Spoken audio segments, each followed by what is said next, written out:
Paul Lee from EMT Automotive Carrying Pacific. I've got another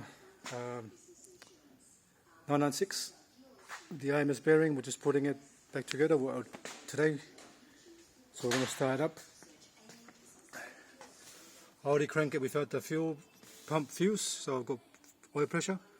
Now I'm going to start up to see, make sure everything's fine.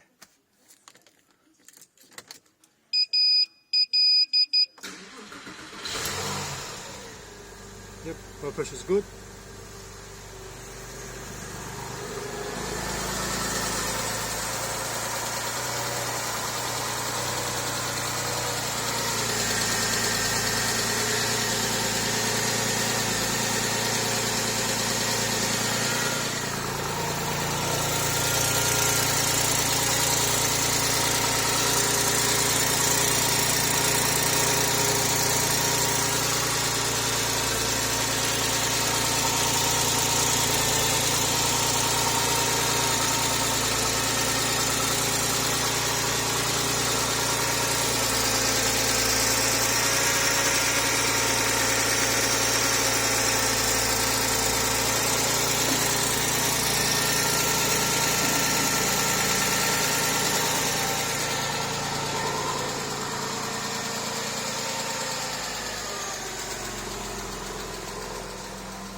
Bit of smoke because of the hand marks and oil and things like that, but once I finish all this, I'll take it for a nice engine wash, clean all that out, and then we'll go from there. Alright, thanks for watching and please subscribe.